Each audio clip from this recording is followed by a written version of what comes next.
welcome to the Blood Brothers podcast. We talk about crime, we talk about writing. I'm joined as ever by authors Chris McDonald. Hello. And Rob Parker. Hello there. Almost got your name wrong. Rob McPartlin, no, that. It's like being fused into Ant McPartlin there as well. Yeah, you were a little bit. You just I like did a little that. forehead thing. Go with anything. And this week in our guest author seat, we have the amazing Tony Kent, who is author of numerous books, the latest of which is Power Play that everybody's talking about. So welcome, Tony. Hi, thanks for having me, guys. Let's kick off. Give us a little rundown of Power Play. Oh, okay. Jumping straight in. Jump in. Power Play is my third book. It's the third book in a series of basically political thrillers. That's a lie, really. The second book, Marked for Death, is a legal thriller, but it stars the same characters.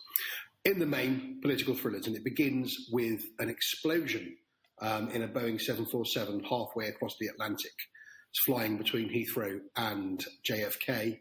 And it blows up, and it seems to be a fairly simple terrorist attack. That seems to be even more confirmed when a Syrian refugee, now baggage handler at Heathrow, hands himself in for the act of putting the bomb on the plane. However, one of the 500-odd people who die in the explosion is a very controversial candidate for the American presidency. And so it starts being questionable as to who would gain the most from the removal of this man from the equation. And we therefore have Joe Dempsey, one of my two main characters in the United Nations International Security Bureau, which is a complete invention of mine, before anybody asks. And he starts investigating. He starts investigating whether or not the incumbents in the White House, be it the president or be it the people around the president, had something to do with it. And back in Britain, my barrister character, Michael Devlin, is representing the Syrian refugee, and between the two of them, they find themselves in a whole lot of trouble. Fantastic. Now that is how you blurb. Yeah, can I add at the end here, it's outrageously good as well. Yeah, Can we just throw that in? Thanks very much. I mean, everything Tony does is. Yeah. Oh, dearie me. You just mentioned there, Tony, about the fusion, the way you've managed to get your two main characters to be involved on an equal footing here, or equally footed in the story, was just like it's an act of genius. I don't know how you managed to do it. Because they're both on different sides of the world. No, I really appreciate that. This one was hard to make that happen. It was hard. I've had a few people say, well, Michael Devlin doesn't get up to quite as much. And I keep saying to them, Michael Devlin's a barrister. Of course he doesn't. He can't keep killing everybody. I do that for a living, and I'm pretty sure I know how boring that job is. Keep asking people, please don't write about me. Please don't write about me. That's a really nice thing about writing a novel, though, isn't it? Because if you put that in a film and showed it to a producer, they'd straight away be like, no, well, because much cheaper to have everybody in the same country, really. Yeah, exactly. It's a conversation we've had, because actually the books are in the process of being adapted, and the conversation we had was actually, to turn it on its head, actually, the producer was really excited, because when we were looking at making the first book, Killer Intent, takes place in Britain, so England and Northern Ireland, effectively. And that's okay, so it makes it effectively a British thriller. The second book is entirely in London. I think it gets to Manchester. In fact, I think it gets up to just about where you are for a short while, Chris. But mainly it's London. And so they were pitching this to Netflix and to Amazon and to everybody, and they were pitching it as it's a British political thriller series. And then they got Power Play, and they absolutely wet themselves. They said, fantastic, it's international. Break America. We can really go for it now. And so weirdly enough, it's been the opposite. Although you might be right, they may want to excise the British part. Who knows? No, fine. I mean, just get a nice Netflix deal and happy days. Is it going to be a series or is it a movie? Do you know what? It's actually, we're now looking at a hybrid. Because we've worked out, because of what's happening in the world, and because the money is not what it was in terms of, not just throwing money at things now, we've worked out we can make Marked for Death, the second book, we can make it very cheaply. Because, it's just based in London, and it's a serial killer and a trial. And so the producer has figured that what we could do is sign on the chap that we are really keen to get for Devlin. Just tweak with the timeline ever so slightly and make it a prequel. And on the back of that, we will be able to make a movie of Marked for Death. And the movie would be a pilot for the TV show of the rest of it. Yes, please. That sounds like a very smart producer. He is a really smart producer. Is that common knowledge? Is that I've not told anyone that. That's a fairly new idea. Oh, fantastic! Are we allowed to broadcast it? Oh yeah, absolutely. Snatching up the exclusive here. That's the plan. I mean, that's the plan. Oh, that's incredible. That's absolutely incredible. If you need any Northern Irish actors. Yeah, Chris knows an actor. Chap we're talking to is a Northern Irish actor. But what do you think about? Are you happy with the casting suggestions that have been made so far? As far as you can say. I'll be totally upfront with it because we're in talks at the moment. I initially had a very clear idea of Michael Devlin, and he looked like no one. He was completely. He maybe looked like a slightly shorter, slightly less fantastically good-looking Alexander Skarsgård. But he's just too tall and too good-looking to play a human. He's like, he's only for fantasy stuff. Exactly. He's kind of like Chris Hemsworth, who could only really be Thor. So Michael's like a real-life, shorter, not quite as good-looking version of him, in my mind. But we've been now sort of skating around the idea of Jamie Dornan for so long that in my mind, it's kind of become Jamie Dornan. Wow, which is weird because it was never. He's also freakishly good looking, though. He is, but at least he looks, in a more human. Yeah, in a more human way. I'm more than happy with that. If he were to finally, I'd be absolutely. He's incredible. In terms of Dempsey, we spoke to Gerard Butler, and Gerard Butler was very interested until he read Power Play, and then when he read Power Play, his reaction was, "It's just too close to Olympus Has Fallen." No! And I wouldn't have thought that until I watched the third in the series, which is Angel Has Fallen, and there were some fairly significant overlaps between that and, in fact, Killer Intent. Weirdly enough, and so that was looking like that was very close to being done as a deal. But then, weirdly enough, the book that people have kind of decided is the best book in the series was a deal breaker because it brought it too close to his own series. And that's amazing. And I have to say, it's very disappointing because we would have had a co-production with his production company. It would have guaranteed to be made, no question. But I didn't think he was right for Dempsey. I think he was. I think 10 years ago he was perfect for Dempsey, but it's not 10 years ago. 20 years ago, Russell Crowe was perfect for Dempsey. The reality is, it's got to be someone now. Yeah. So who in your head is perfect for Dempsey right now, Tony? Right now, no one. Right now, honestly, when I write Dempsey, I think I've definitely said this before. When I write Dempsey, I write Russell Crowe, but I don't write Russell Crowe. I write Maximus Decimus Meridius. In my mind, that version of Dempsey is him, but in the modern day. Everything he does, every moral he has, every bit of determination he's got. If you read him with that in mind, you'll see it. I always want. It's my question that I ask myself: is what would Maximus do? And then Dempsey does it. Fits so well. Do you have that as a banner over the computer? I do. What would Maximus do? I'll tell you where I got this from, and this is something that you definitely won't know.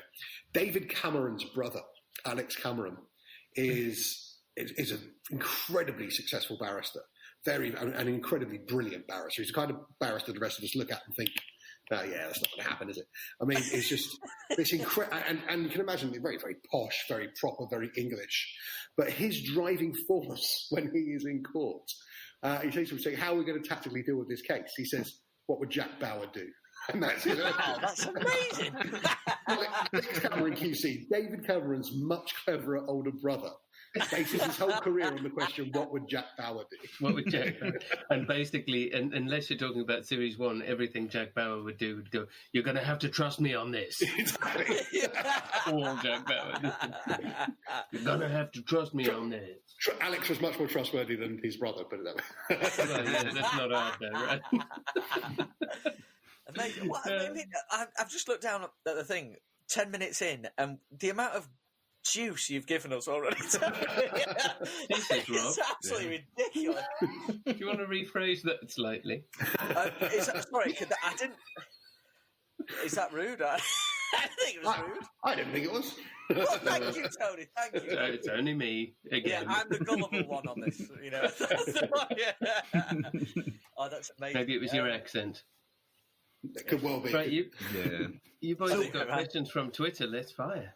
Well, I was going to ask one of mine because Oh, okay. I often, because I'm a full-time teacher, so I get asked, like, how do you find the time to write? And you're a full-time barrister. Yeah. And you've got a little boy as well. Yes, yeah, Joseph. Where do you find your time? I made a massive career change in order to write. I was a member of a chambers called Two Bedford Row, and Two Bedford Row is the number one chambers in the country. I got in there by some pure fluke, and by some bigger fluke I managed to stay. And I was there for 12 years. And in that 12 years, the 3 weeks before I started Two Bedford Row, I wrote the first 3 chapters of Killer Intent, intending to be a writer barrister, because I'd read that David Baldacci was a writer lawyer, and I believed all the bollocks. and his first book was Absolute Power. He was not a lawyer after he wrote Absolute Power. But yeah, that doesn't make for such a great story, does it? So they always say he was working. And so I thought I could do that. I started my career at the busiest chambers in the country, and I was there for 12 years. I didn't touch the book again for 12 years. And it got to the point where I was just, I don't want to sound like a pretentious sort of tosser, but the reality is the need to write just grew and grew and grew and grew until it was such a thing that I was finding myself in trials when I had an hour where somebody wasn't talking about my client. I'd be writing. And I'd have people looking over my shoulder and seeing that I was writing instead of taking notes. And it got to the point where I had to make a decision. And so I left Two Bedford Row. They're not slightly worried that the barristers that are charting down details of murders whilst... Exactly. Well, I guess they just thought I was taking a verbatim note, and I kind of exactly. that was a verbatim note of something that was going on in my head, as opposed to. And you decided to note it down in perfect prose as well. So at that point, I made a big decision. I spoke to a friend of mine who was about to leave his law firm, a solicitor, and we set up a little firm together, just a very small, just me and him. And I was basically regarded as a complete and utter lunatic because I was leaving the equivalent of Man United. And I was doing that to go and kick a ball against the wall around the corner. I wasn't going to another team. I was setting up something. But it worked. It took a long time to work. It took about 6 years to get to the point where I was completely free. But the reason being, I can now just take time off whenever I want. If I need 3 months for a book, I can take 3 months for a book. Yeah. And so I do basically take 3 months a year now out of court. The problem is, though, I then have to really make up the time in the other 9 months because this job pays nothing. So I have to make up the money that I've lost. The writing job pays nothing. Yeah. Exactly. And luckily, because we have a good reputation and it worked, the thing that I did worked, and it was pure luck, I guess, and some luck and some aptitude that it worked. But luckily, we now do private work, and I'm a lot better off than I was because most barristers are doing legal aid work, and we can charge 5 times what they charge, and we can turn things down that we would otherwise not be able to turn down. And it was a massive gamble, but it was the right thing to do for me because I just couldn't not write. And so I find the time by taking just lumps of time off and doing that. It's worked out. That's amazing. Yeah, that is amazing. When you step out of court for 3 months, do you... and then you come back after you've written a book, say, for example. Do you feel like you've got to sort of work your way back in? Do you feel like you've lost the timing? I only ask from... They're so very similar. Really? Yeah, because I kind of act my books out. I act my books out as I'm writing them. I read the dialogue aloud. Right. I do everything aloud. And because of that, I kind of perform the book in the same way as I perform in court. Right. Well, right at the other, totally at the other end of the legal spectrum. When I left university in 2007, I was a county court advocate. So I did mortgage possession hearings and stuff like that. And I know that, I only did it for a handful of years because I had a law degree myself. But I realised that if I took a week off, I didn't remember what I was doing when I got back in court at all. That's because you were so new. When I first started, I had a great pupillage. My pupillage went really, really well, and I seemed to win everything. I mean, I still can't. I seem like I couldn't lose in the magistrates' court. For the last 10 years, I've not been able to win once in a magistrates' court. Really? And I just think the thing is, once you actually learn what you're doing, then they just regard you as some slick lawyer. And I guess I was just so rough around the edges that I did all right. And then curveballing them. When I was made a tenant, when they first took me on as a full member of Chambers, they gave me a murder brief straight away, and I was a junior in a murder for 3 months in the Old Bailey. Now, had my leader, so in a big case, you get two barristers. You get the leader and the junior. And the junior does a lot of the donkey work, but he also has to take over from the leader if the leader goes sick or whatever. And I had a leader who drove a motorbike every day, and I used to think, if something happens to him, we're screwed, because I would not have been able to have a clue of what I was doing. And basically, I should never have been in that case. I think I'd been a full-time, properly qualified barrister for 3 months. Everyone else had been 10 years at least. But because I was in this amazing Chambers that had all this amazing work, they were able to get me into these kinds of cases. And I should not have been in them. And after the 3 months, I went back to the Crown Court. And exactly as you say, I stood up, and within 5 minutes of speaking, I was standing thinking, the guy behind me, the client, must be thinking, who has turned up here? Because I completely forgot how to speak in court. It was just, I had 3 months of sitting next to somebody and watching them do very clever tactical things, but then I had to go and represent somebody for stealing a handbag. So what use is it? The blah, blah, blah, blah, blah, blah. I was talking utter crap. And worse than that, I knew it. Mad. I've got a Twitter question here, if that's all right, folks. Yeah, I've got Dan Stubbings here, who is asking what the hardest part of writing Power Play was. Starting. I'm terrible. I know it's a stock answer. I think probably the worst procrastinator on the planet. I can find every reason not to start. There's a story I've told quite recently. I'll tell you again. I once took a 6-hour train journey in Spain with my wife. I had completely misunderstood that Spanish maps lie to you. It looked like the same distance between London and Leicester on the map, but it was 6 hours. It took her, this is no word of lie, 5 hours to get me to take my laptop out. So we had nothing to do on an unexpectedly long train journey. And I said, no, I'm looking out the window. It's a desert. This is where they... Yeah, and it took me 5 hours out of 6. And once I found this was marked for death, I finally opened it. I think I wrote in an hour about 2,000 words. So I can write really fast once I sit down. It flies out. But I'm a terrible procrastinator. So the answer is, in relation to Power Play and any book, the answer is procrastination and actually getting started. In regard to Power Play itself, it was having the confidence that I knew enough about the White House to just write the White House scenes.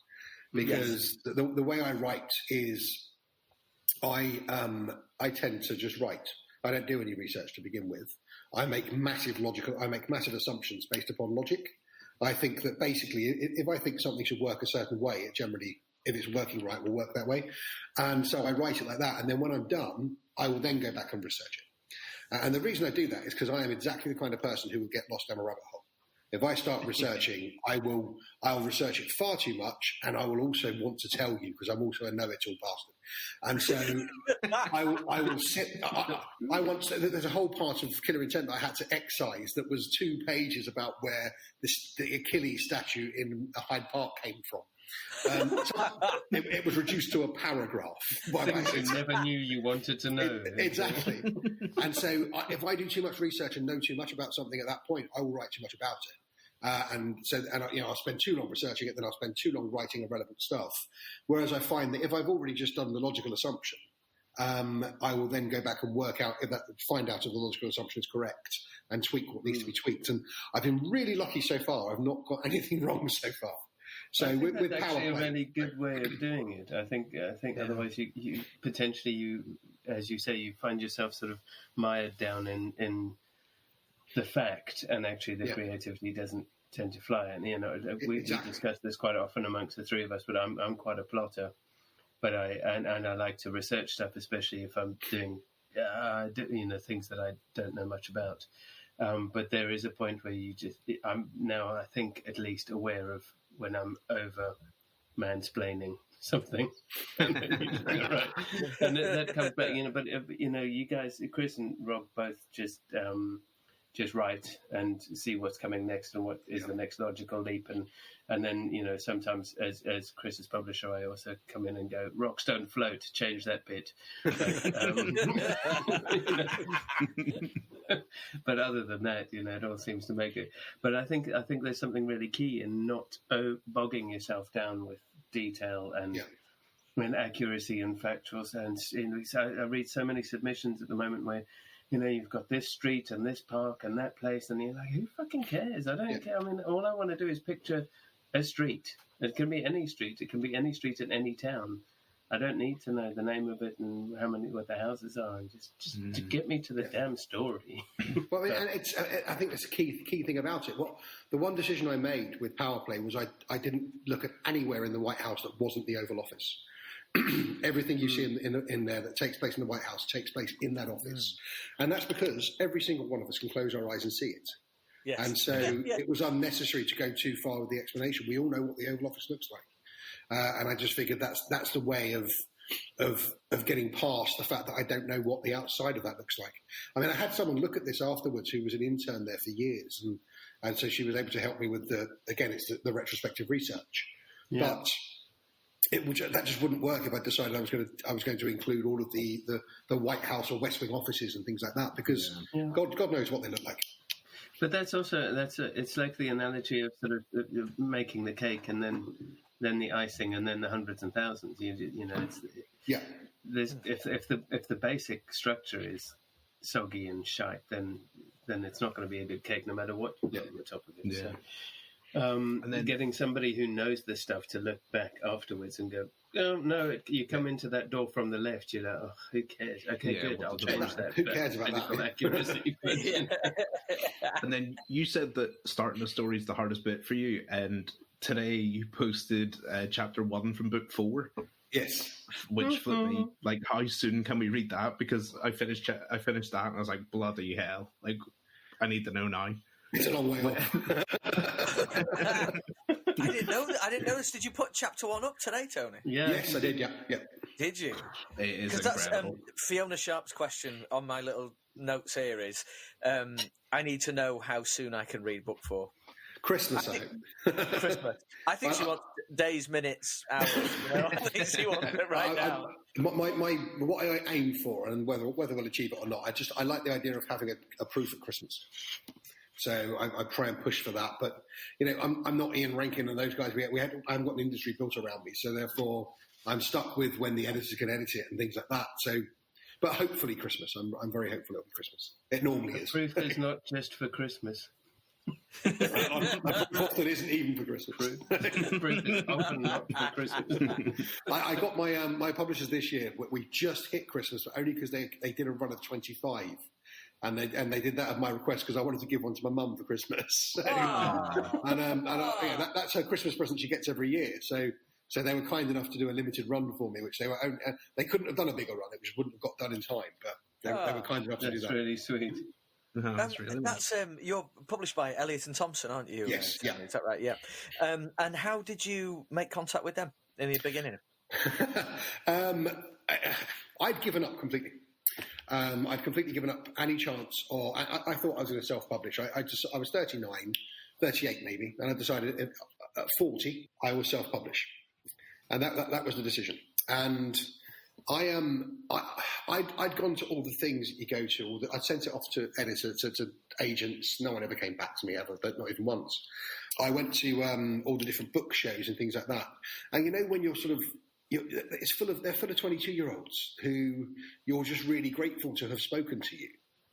And so I went to one with my wife, and I sat down with this girl agent who was she didn't even do our genre. She was in something else entirely. She told me my books were too long, which I do write fairly long books, so they're not too long. And this is far too. You need to lose 40,000 words. So well, you've not seen it. And all this rubbish she was talking, and yet I was still so grateful that she'd spoken to me.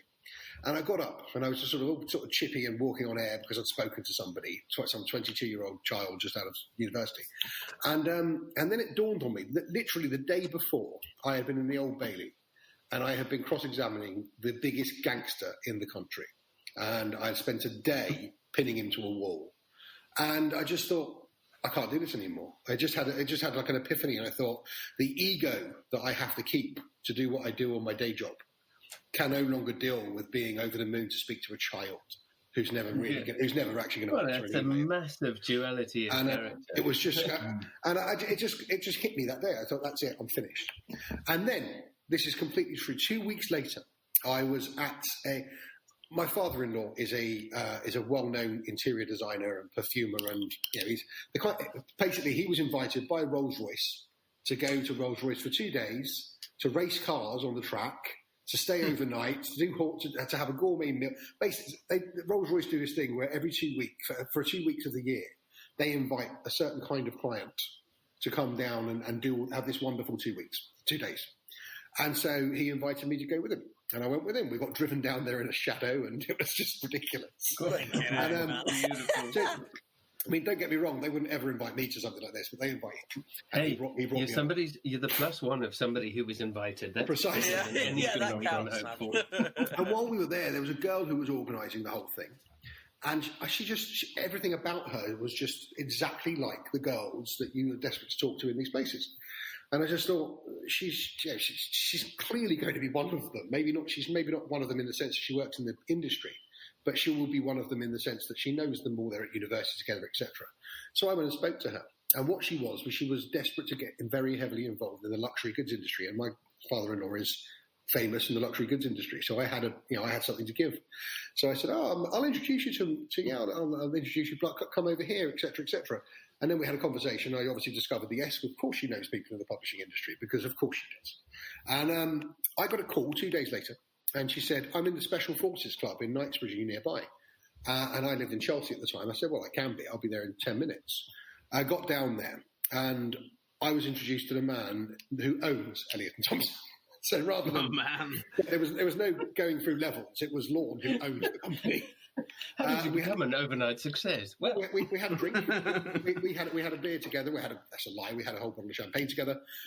He was jumping on a train to the Borders, and he said, "I need something to read. Email me that book." And he got off the train 4, 5, 6 hours later and phoned me up and said, "Yeah, I'd like to publish it. Have you got any more?" Man, and that's every writer in the country's just gone. That's the true story. That's the absolute true story that I also haven't told anybody of how I got my writing from that. That's incredible.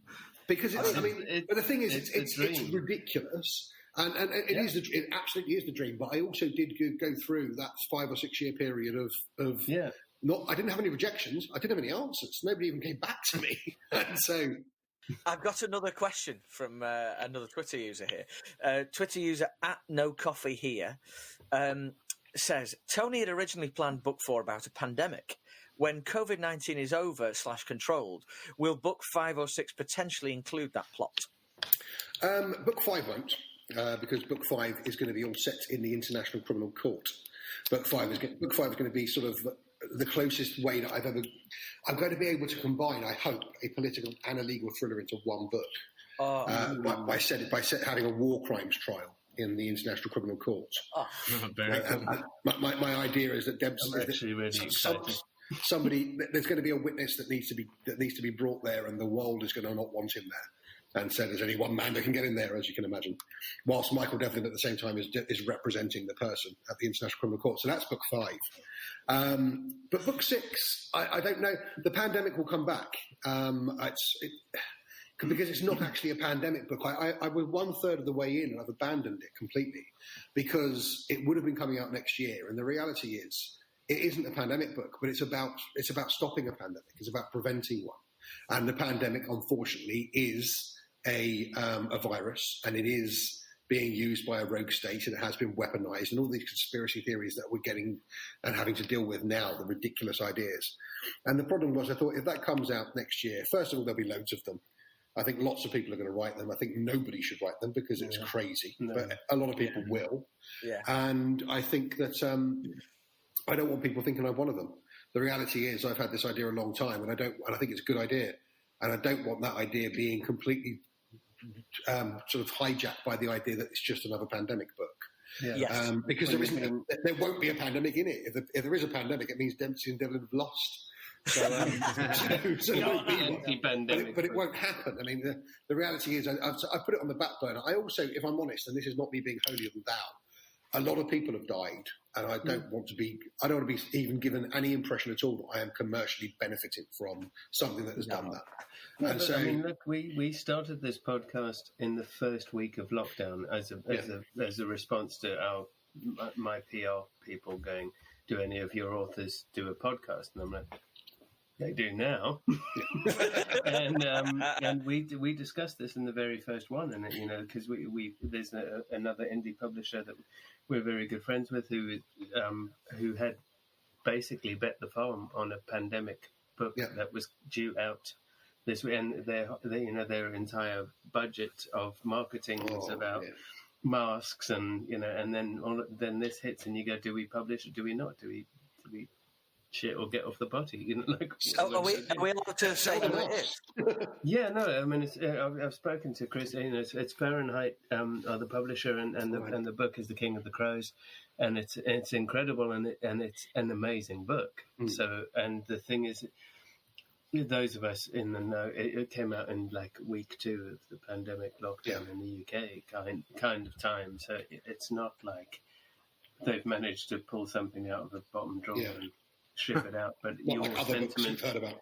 Like other books that will remain nameless. Oh, I've just got this in the bottom book. My zombie apocalypse, cross out zombie, call it pandemic. Yeah.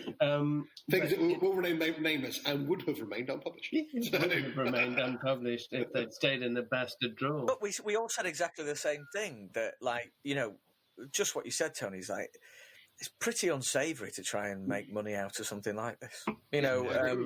And none of us, it would never sit right with us. And to be honest, I wouldn't want to read that kind of fiction at this point in time either. I was a third of the way in, but I didn't want to finish it because where's the escape in that? And so I just took my one-line idea that I had for another book that was a few down the line. The only downside to this is at the opening of our chat, you were saying about getting Dempsey and Devlin into power play. And I had Dempsey and Devlin in the pandemic book, and I had them very organically. And then book 5 was always going to be the International Criminal Court, which has them both in it very, very organically. I just can't find a way to get Devlin into this new one. I just can't find a way, and I don't have long enough to think it through to drag him in. So, is this the one you're working on at the moment? Yeah, which is the replacement for the pandemic. Got you, yeah. And so what I now have is Devlin is in the first couple of chapters because Dempsey is over in England standing as godfather for his kids at their christening. And so you get to meet them then. But then Dempsey has to go back to America to go to work. And so in much the same way, Marked for Death, Dempsey is in one chapter at the end of the phone. So it's kind of the switch on that. You've had the two of them in Killer Intent, then you have Michael in Marked for Death, then the two of them Power Play, and now we're going to have just Dempsey in book 4. But I think that's more. Sorry, Chris, but that's just more realistic to your characters, and if you shoehorn one in, all of your readers are just going to be like. Yeah. Oh well. I actually had a review. I had a review on Amazon where somebody accused me of having shoehorned Devlin, into book 3, into Power Play, and also Sarah. Oh, how is it that Sarah gets all the stories? She gets all the top stories. And I wanted to write back. Have you read this book? Because actually, her entire role in the book is that she hadn't got the story and she thinks that she's off her game because she's pregnant. One-star superstar. She actively didn't get the story. So have you read this book, mate? No, usually not. I could do hours on these reviews. You've come to the right podcast. I'm going to say, I actually really appreciate I do honestly, I know this sounds like bullshit, but it's not. I do honestly appreciate a well-constructed, accurate negative review. Oh, yeah. And you learn from well-constructed and accurate. Yes. I've had 2 or 3 that I've really learned something from, and I feel like I'm better because of these. But then the other ones, I had one horrible cow recently who apparently she doubted I was a lawyer, and the reason she doubted I was a lawyer was that Marked for Death didn't go into any of the didn't talk about any of the majesty and history of the Royal Courts of Justice. And the answer to that is it never took place in the Royal Courts of Justice, you batty cow. It was the Old Bailey. And if you don't know the difference, then you're not a lawyer. Also, no place in the story for the Royal Majesty of fucking anything. Exactly. It's a serial killer. You batty cow. These people are brilliant. I just love them. I do. Yeah. Make my day. Chris, you had a question a minute ago, didn't you? Yeah, I was going to ask, do you prefer one of the characters to write about, or are you equally as invested in each? I think it depends when you ask me. When I was writing Power Play, I was massively invested in Dempsey. I think the thing is, I was invested in both of them when I was writing Killer Intent. I was invested in both of them equally, but Killer Intent was Michael's book. They were 50-50, but Dempsey was doing his job. Whereas Michael was going back to his life. So you inevitably learn loads more about Michael. And I didn't really realise I was doing that.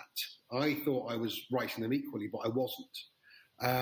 And so the people who really fell in love with the books fell in love with Michael more than Dempsey. And I was really affronted because it's like, well, I love Dempsey. Dempsey's Maximus. Why don't you love Dempsey? And then the second book came in, and the second book, obviously, Dempsey's hardly in it at all, apart from the end of a phone. And I've made it the coolest possible conversation you could have down at the end of the phone, in my mind. But at the same time, it's just him at the end of the phone. And so we end that with people assuming, including my publishers, that this is now the Michael Devlin series. And in fact, I've had to pull them on it a couple of times. They send out things to tweet, and it will be the Michael Devlin trilogy. I said, it's not the Michael Devlin trilogy. And so by the time we got to Power Play, I was so invested. I was determined that people by the end of it would like Dempsey as much as Michael. And I really, really went for it. I threw the kitchen sink at it to make Dempsey everything that in my mind he already was. So I think at that point it was. So for Power Play it was very much Dempsey, and in fact for the next book it will be very much Dempsey. But then when we get to book 5, by then I'm fairly sure I'm going to really have missed Michael, and so it will probably become very much a Michael Lovin. Yes, so then they have a bit more parity in the storyline. This is how, as an author, you keep a series fresh.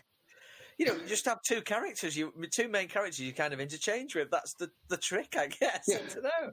Well, and that's the thing, isn't it? Because of course, if you're lucky enough to have sort of lucked on that, as I did in the first one, I did luck on it. I was never going to write about Michael again. I had no intention of it. Was going to be. It was going to be the Dempsey series, and Michael, and it was going to be sort of him and someone else in each book. But then a friend of mine who used to work for Random House, before I ever had any contracts or I was going anywhere, said to me, well, there's no British John Grisham, so you're a barrister. You'd be crazy not to write about the barrister again. And so I wrote Mark for Death almost as a standalone because I was following the advice of somebody in the industry, and then it just went from there and it became Devlin and Dempsey. But it's in my mind, it's a little universe. I've got 2 other characters that I'll be introducing. It's still a fair few books down the line, but 2 New York cops who will be in a book with Dempsey that's all based around the Catholic Church and the killing of priests, and that's probably going to be Northern Irishman does a little nod. I approve of this story. That's probably going to be around book 8 or so, and then there'll be and then I've got an idea for them for their own book a few books later. So in my mind, it's kind of like building up this universe, and hopefully people want to read all about it. And which is kind of what Tom Clancy has done. Tom Clancy did that to a slightly lesser extent, but it's say a slightly lesser extent. He actually did it. He did it to a lesser extent than I planned to do it. I should say, because this plan might go nowhere, and therefore I've just slagged off John Clancy and said he didn't do it. Look, at the point of planning, your dreams are they're sky high. On paper, exactly. They are mortal, but whilst you're still planning, you've exceeded Tom Clancy. Sure. See, now I love how you guys go about this, because when I'm writing writing a standalone or whatever, and I'm looking at that and I'm like, we could really do with someone here, someone quite handy at this. Hang on a minute, is that fella from the other book still alive? And that's how my universe sort of grows in very tiny little total chance moments. Is he still alive? No. Well, he's dead now, but perhaps if we set this book a few years ago, we can have it. That kind of thing. I've already created a character, so I could just bring him in. Yeah, exactly. He's got the bus down. Well, you say that, but my publishers, when I finished Killer Intent, they made me make a massive change to the end of it that is now fundamentally important to book 4. Wow. The book 4 is going to have a certain plot point that I won't go into, which which could not happen but for the change that was made to my original ending. To Killer Did you agree with that ending when they suggested it, or did you do that? Oh, fuck you! Okay. I didn't at that time. I agreed with them. I did agree with them on that because there was no reason not to. It wasn't a huge. It was a difference to the ending, but it didn't make any difference to the story. Okay. But there was a change to the ending of Power Play. Power Play ended very differently. I mean, everybody got the same just desserts that they deserve, but the final scene of Power Play was very, very different. And I loved it. I was so happy with it. And it was basically the end of Power Play involved Eden Grace in a hospital bed, killing somebody who'd come to kill her. And I won't say any more. You guys who've read it might know who it was, but the ultimate bad guy, basically the reveal of who he was, came at her bedside in the final chapter. Oh my God! And then he was there to kill her, and then she killed him, and you weren't sure whether she died. It just ends with her bleeding out. And I love that. Jesus. I absolutely love that. But my publisher said, they said that neither one of them is your main character. You can't end this without Dempsey. You need Dempsey or Devlin in the end chapter. And so it now ends the way it ends, and everyone gets their just desserts, just in a different way. And I have to say, I was so happy with that previous ending, but the new ending is so much better. I get really angry at some of the suggestions, and because I'm sitting in a room by myself, and someone's taking apart this thing that I spent all this time on. And it's a beautiful little line. And you sit there thinking, I'm just so annoyed. You haven't got this, have you? You just haven't got this. You've not grasped what I'm going for. But I'll do it anyway because I have to. I'll make the change. And it's always, I'll make the change and then show you why it's wrong. And then I always make the change and think, she was right again. It might even have been one of my editors when I was writing the last series, who sent me a sort of flowchart of acceptance of the editor's knowledge. And it was exactly that. It was, you know, when you read through all the notes on your first pass, well, actually, no, you don't know anything. I find myself getting so bullshit, but my editor is Pippa, and she has proved to be brilliant because she doesn't take offence whenever I'm curt. And I genuinely, as I said, I always do what she suggests to prove her wrong, and in the process, always invariably prove her right. So I should just stop it and just. But I do think that's the thing when you go, geez, this is such a good scene, and I was so fucking happy with it when I wrote it, and now I've given it to you, and you've gone, actually, it would be better if it was this, and you're like, yeah, it would. Fine. Fine. But it's that relationship as an author with trusting the editor and trusting that you just go, look, if one editor reads it and says, oh, that's not working, then every reader is going to read it and go, I've got no idea. Working, but... if the time comes that I have to work with someone else, I've got no idea if I'll be able to, because it's just that you build that relationship up, and even though it is a relationship that is during 3/4 of the year, it's a lovely relationship. But during that, it's during that 1 month, really, isn't it? There's 1 month of every writing year where it's I don't want to hear your name ever relationship. Yeah. That always ends up where you have to admit that the person whose name you don't want to hear is right about everything.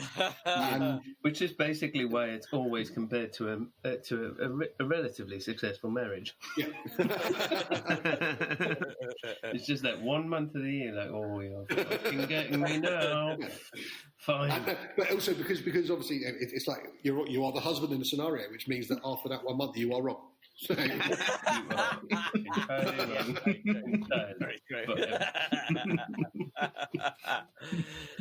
It's great though, because the trust in an editor there's always that advice when you were talking earlier about self-publishing, and that even if you are going to self-publish, and amazing success stories can come from that, get an editor that you can trust, because you need a person with, and that's not friends, and that's not, like somebody who loves reading and whatever. 100%. It's somebody who knows story and who knows. And we're not talking about copy, edit, and grammar and everything else. There are tools, but somebody who knows story and just can honestly say to you, and then listen to that advice and go, if one person says that and that person knows story, then actually hundreds, hopefully thousands of people will read it and have the same problem. So let's change. Yeah. That problem. Yeah. There's always. I would never criticise anybody for going down the self-publishing route. I mean, it's a perfectly legitimate thing. I would, however, criticise anybody arrogant enough to go down it and say, I don't need an editor. I don't need an editor. I'm not going to pay a little bit extra for a good cover design. It's just like, there's a reason that publishers pay for these things for you. And the downside is, if you're self-publishing, you've got to pay for that yourself, but you can't do without it. So, no, you can't do it. You can't do it. No, I think I've got to a point where editing, I think, receiving the edits and acting upon those edits is about my favourite bit of the process now, I think, because that's where you see how much better the book becomes. It's still your vision, still your words, but suddenly it's becoming amazing. You know, I mean, or at least you hope so, you know? You know what I mean? Because if you're doing your own book, you all know, you go back to it every single time you read it, you'll change it.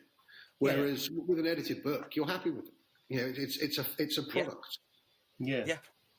I've never looked. That's going to help me, the word product. So that's going to help me. You know, you get some of those choices, don't you, in the margins on your track changes that are small ones. And this is up to you. This is, with a recent one of mine, I was going through and it said, I think you should change this entire scene and go a totally different direction with it.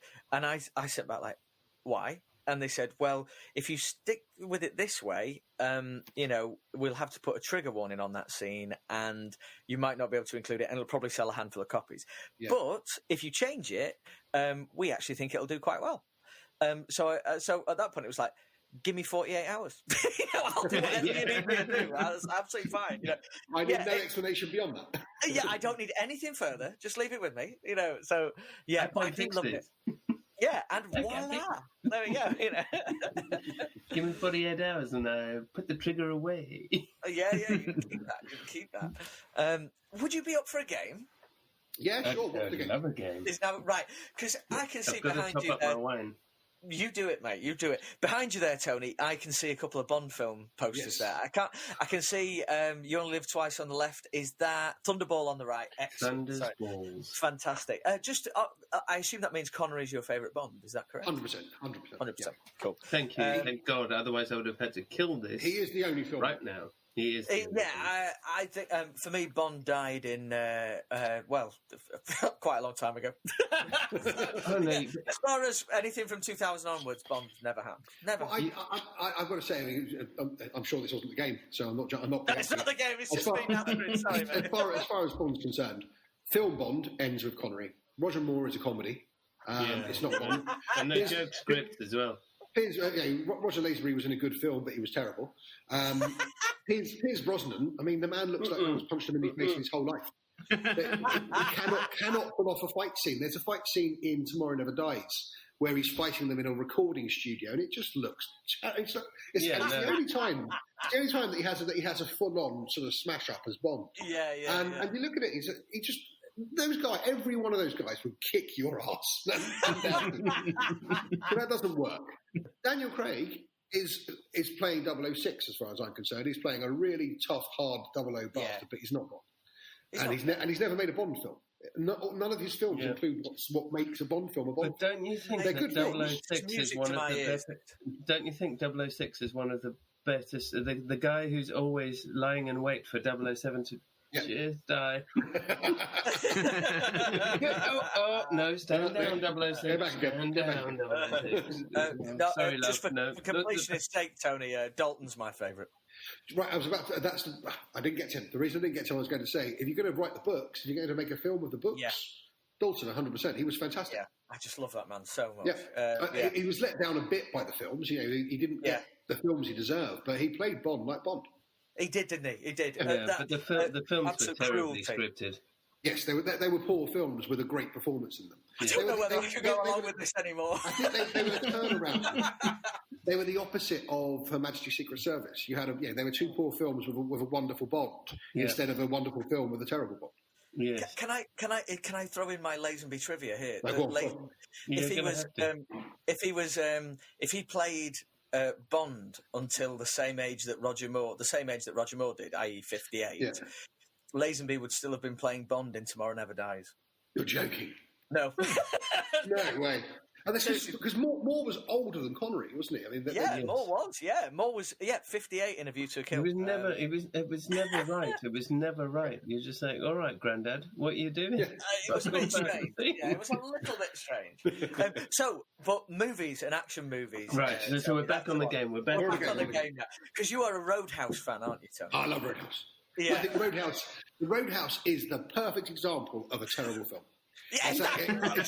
Because it's a great film. It's terrible in every way, great. And yet it's fantastic. Greatly shit.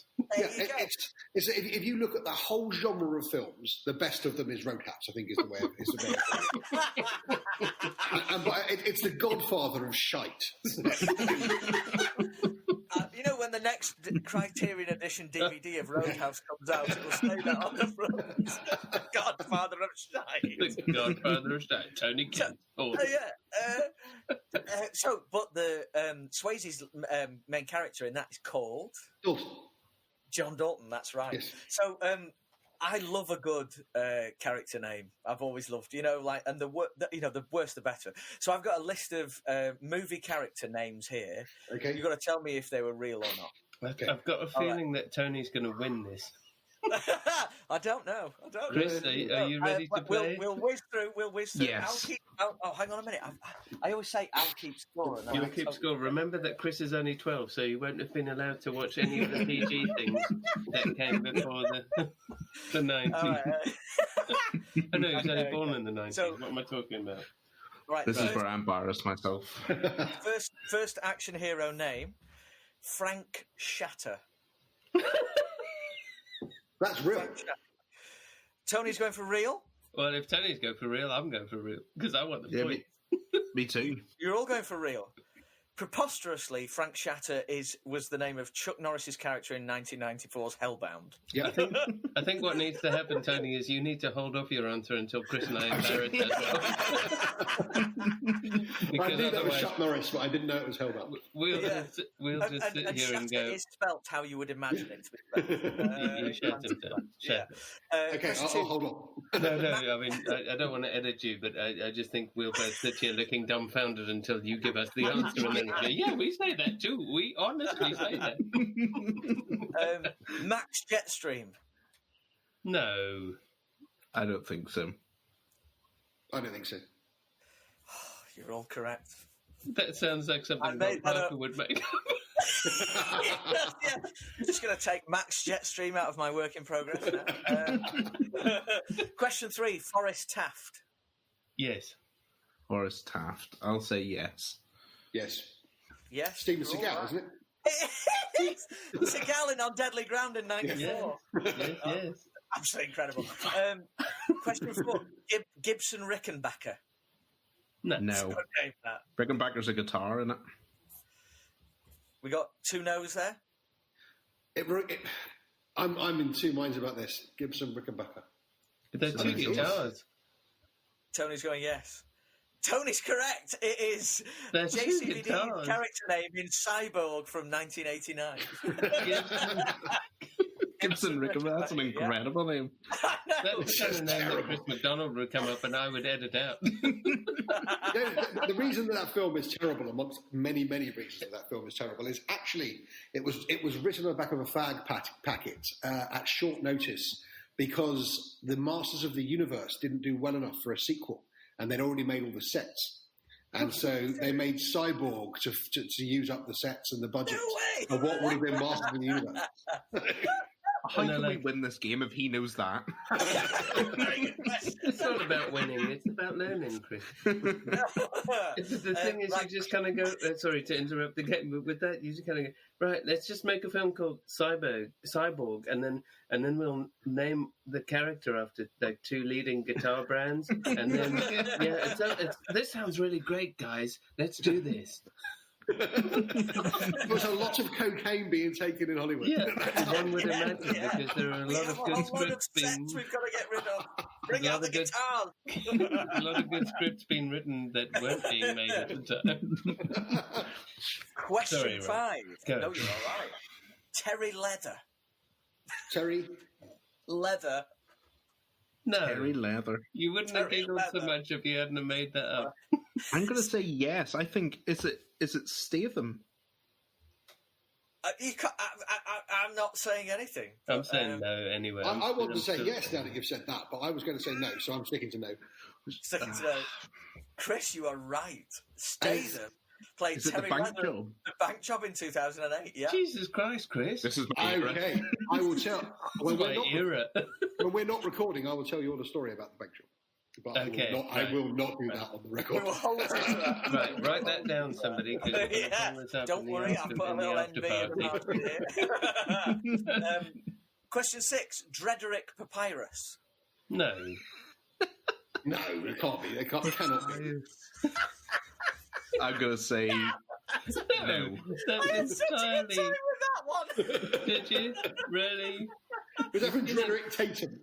It was a hint of Drederick Tatum, and then I was thinking, like, what's a half-decent font? Papyrus. There you go. Papyrus is not even a quarter decent font. What are you talking about? It's like you may saying as well have gone like...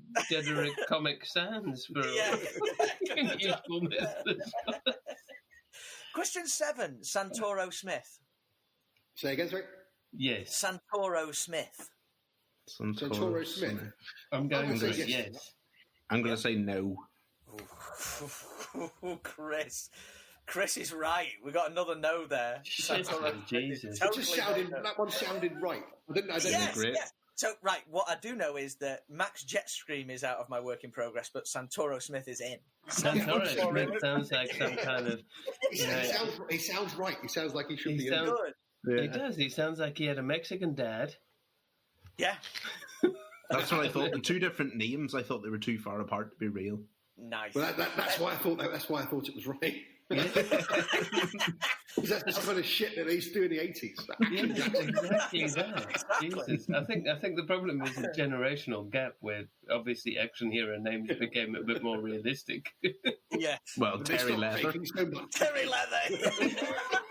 2008. Question 8. Chance Boudreau. True. Oh, True. Yeah, no, that sounds... Isn't that Jean-Claude Van Damme? You're all right. Yeah, it's Van Damme in my favourite film, Hard Target. Yeah. Hard Target.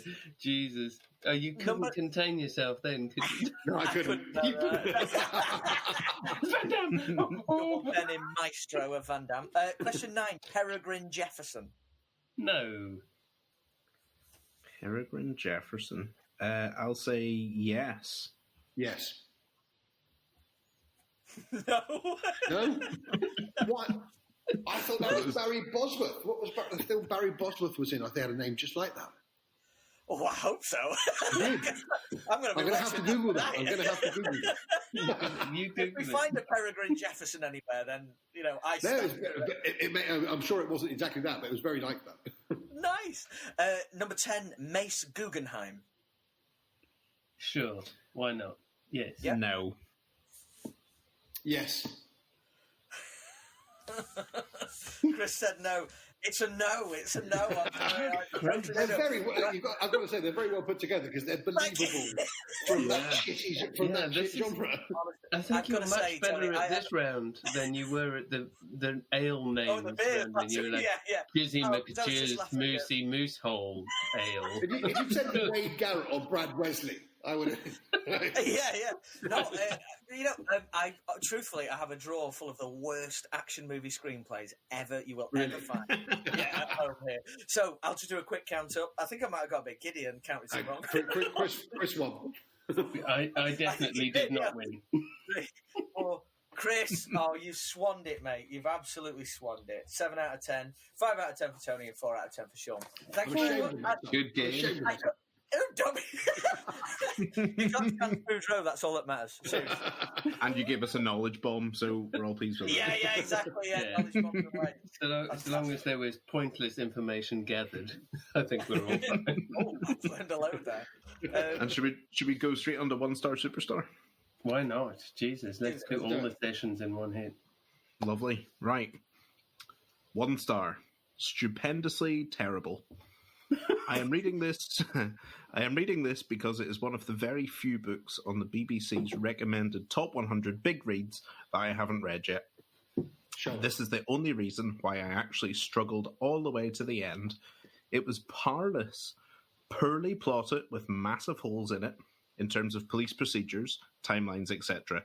The dialogue is execrable, and the characters unutterably stupid, given the fact that character name is supposed to be a crack cryptographer. Her failure to grasp even the simplest puzzle is astonishing, and the exposition required on every page for the plot to work is so ludicrous it reads more like a textbook. The whole thing is clunky, ridiculous, aggravating mess. I mean, I enjoyed every bit about that review. I enjoyed the fact that the negative reviewer made up words. Parlous and execrable. I would much. I've read every single one of these books. Execrable is a word. It sounds like execrable is a word. I'm going to use that in my next book. Right, well, so well, look up what it means before you do. Then. just have a guess. This is execrable, she says, looking at the good lad. I'm struggling a little bit here because there was not much really giveaways of context or time. No, we normally get like the use of a turtle or except for cryptographer. Yeah, cryptographer is the only thing to give it away, but I don't know who writes about cryptographer. It's a big one that I think you've guessed before, and it's on the BBC. McDermott, is it? No. Bigger, massively famous. It's not a Dan Brown, is it? It is a Dan Brown. Oh, well, then. In that case, fair enough. This might be the first time I agree with the one Darcy just done. Yeah. The Da Vinci Code. Yeah, Da Vinci Code, yeah. It's got to be Da Vinci Code. No way. Was the female character a cryptographer? No, I didn't think she was. She was. Was she?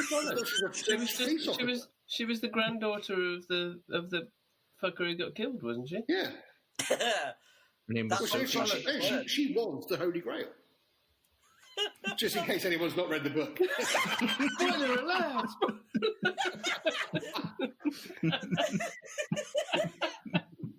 She was Mona Lisa. What? Yes, she was a museum curator.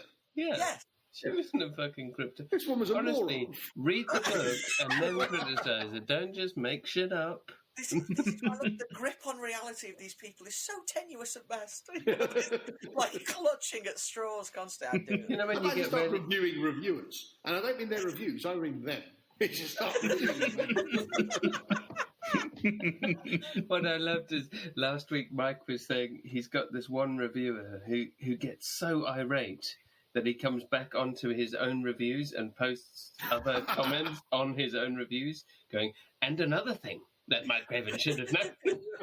So I love this guy. Do you have a favourite one-star review of your own? Do you know what? I can't quite remember them. I had so many of them. Oh, yes, I had one woman who decided to call me. Apparently, my Killer Intent, She Can't Believe, was written in 2018. Surely this is from 2007. That's from 1978. The misogyny of this book is incredible. And how the man had to come and save the woman because the woman couldn't save herself. She was involved in this confrontation with this. It's terrible the way. Why did the man have to come to save her? Why couldn't she save herself? Because the person who came to save her was a fucking SAS specialist when she was trying to be killed by an SAS specialist. I don't think it's rude to say a woman isn't going to be that handy in those circumstances. She can't be because they're not allowed in the SAS. Exactly. But it was just, it was as if I'd written the sort of the Idiot's Guide to Misogyny. Where I actually think I write some some fairly significant female characters in my book. Well, no, I mean, they're normally fairly amiable. Oh, bad. I find it hard not to say the Dempsey, Devlin, and Truman series. Yeah. I find that quite hard because I see them all on certainly the first one. Yeah. The first one, yeah. She plays a big role. Fair enough, she plays a smaller role in the third one. She does, but in the Pandemic book, she was playing, if anything, a bigger role than Michael. Her role was bigger than Michael's. But then obviously I had to throw that away. Not throw it away, just put it in the bottom drawer until the next pandemic comes. There've been lots of 1-star reviews that I just can't quite remember them. But if I had time to look them up, I would look them up because they are generally very comical. Have you seen what Rob does with his 1-star reviews? Because he gets them printed on mugs. Really? And then he drinks. You told me that before. That's a great. You told me that before. That's a great idea. Handles come off. Yeah, he gets them printed on cheap shit mugs, so the handle. It's already a stupid idea. I'm not going to spend big bucks on it. All the plastic. You told me this last year at Harrogate. I thought it was a great idea. Yeah, it's more ridiculous by the page. It's more ridiculous by the page. Thanks, keep that. Here's my tea. Do we talk about what we're reading at the moment? Yes, let's do. What are you reading at the minute, Tony? I have just finished. I was reading Curse the Day by Judith O'Reilly. Oh, yeah. I've just finished it. I'd read it first of all. I was sick at the beginning of the coronavirus lockdown with the coronavirus. And I'd got about 2/3 of the way in. And it was fabulous to 2/3 of the way in. And then I had to stop because I was ill for 2 weeks. And I'm terrible at two things. I've got, everyone has their own quirks. And I have two particular quirks of reading. I can't go back and start something that I've left for a while. I need to start it again. And I also can't go back and start something again that I've read recently. Yeah. And so it was a horrible catch-22 of those two quirks. And it was a great book. But the problem was Judith kept I think she kept thinking I was fobbing her off. So I had to push through and just read it again. And I discovered that, and I won't give anything away, but I discovered the bit that I'd finished, the bit that I'd ended on when I got sick, was the chapter before the octopus, which is one of the best scenes. It's so great, isn't it? Can you imagine if COVID had given you another day? And I know. Can you imagine the fever dreams I would have been having? When people talk about jumping the shark, if you just touched the octopus, you would.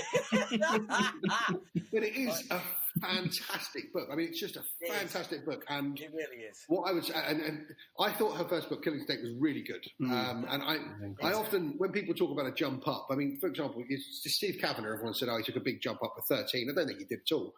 I think all of his books are excellent.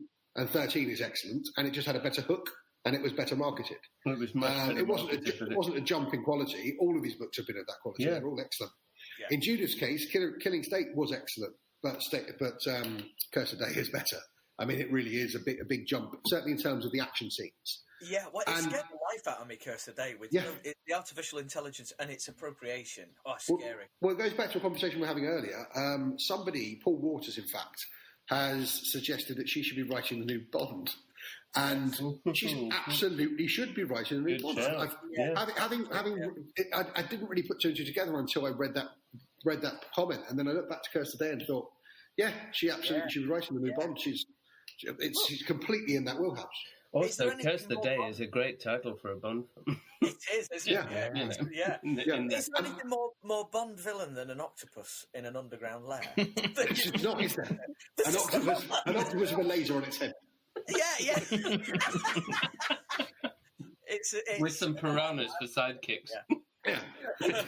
Friggin' sea bass. I've got a friggin' sea bass. I've got a dolphin with a porpoise. Friggin' sea bass sounds like one of Rob's made up action heroes. Yeah, no.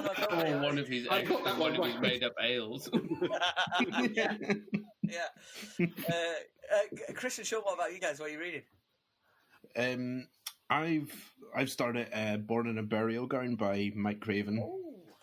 On physical, because I've quite enjoyed physical books at the minute, but then because my 1-year-old is being a bit of a nightmare at going to sleep, I've got my Kindle as well, and I'm reading Steve Gould's Glamour Girl Gone. Oh, excellent! So really, both brilliant books. You will, Well, we've got exciting. I'm gonna say it here because I know Steve listens to this, but we've just agreed to sign him for his next book at Red Dog. So, way. And I know, it's been a process because it's outside of our. I love his writing, and I loved his first book, and he submitted it to us, and I just said, we don't have the traction to push this book as hard as we can push our other sort of more mainstream crime, and so we'll pass. But your writing is incredible. And then he came back with the next one and went, I know my writing is incredible, and I know it's not your thing, but here's the thing. I don't want a bed in the kennel. I just want a chain in the yard, and I just want to be the dirty dog. And you're like, okay, yeah, you won. You win. You got it. But what he submitted, that's got to be a good lesson to everybody. It's a good lesson to anybody who's got ambitions. Yeah, but it's also somebody who sort of sees, like, they know what they can do with their own work, and that's back to the self-publishing thing, and they also know what they can do to help a small publisher take their work to the next thing and just go, right, I think this is a fit, and these are my words, and this is my characters, and these are my things. Yeah. I think we can fly here. We can make a team. And is that the one you've read, Rob? I've read them both, yeah. It's so strange because, we all read manuscripts from all over the place, don't we? You especially, Sean, there with being, getting submissions for Red reading from all over the place. But these two books he sent me, I just put them in there as some of my favourite things I've read, ever. It's incredible high praise. Yeah, but it might be because it's what I look for in a book, but... it's so but they're incredibly written. Yeah, and he's just outlined for me. He's outlined for me what he has planned for the next two, and just in and because his style is amazing, and just in like 3 lines for the next two, you just sit there and go, "Yeah, I'm in. I'm absolutely in," because I know he can pull them off. And we're going to have to change our publishing structure, but we're going to have to do that anyway come February because we're doing the most incredible historical romance. Could I shout about the book that I'm reading, but also I'd like to shout about this author as well, please. Please do. It's Sarah Moorhead, and her debut, Witness X, from Trapeze. It came out in February, and I was brought in by the sort of on the front cover, really great dynamic front cover, but it says Silence of the Lambs meets Blade Runner. And hello. Take my money. I've seen that. Yeah, and I've started it, and I've fallen into this world big time. Does it live up to that? No, I'm not in too far, but so far it's living up to everything I wanted out of it for sure. Yeah, mm-hmm. So far so great. When I finished it, I'll give a little. She's on the show. To be honest, I've been sold on it already. I'm buying that. I'm ordering that now. I mean, see that, and that is the joy of a publisher who knows how to go. Yeah. Good Silence of the Lamb meets Blade Runner. Yeah. Yes, well, no, I mean, also the way because there's a freshness to a dystopia that she's created as well. Because there's a future element to it as well. But there's a real freshness to it that I'm really engaged with, actually. And I don't usually read this kind of stuff either. Not by choice, but it's just there's always so much to go at, and we all read so much crime all the time, don't we? Yeah. You get sent so much of it. You do, don't you? Yeah. So it's one of those things, isn't it? So yeah. It's a pleasure to get it, but it does kind of get in the way of reading anything else. So. Yeah. I think we've talked. Before we log off, can we hear, when Sean stops recording, can we hear your bank job story? I'll stop recording, because can we say goodbye? Yes. Lovely to speak to you, Tony. Guys, thank you very much. I'm really, really happy to be on it. Thank you very much. Cheers, cool. Thank you. Bye-bye. Bye.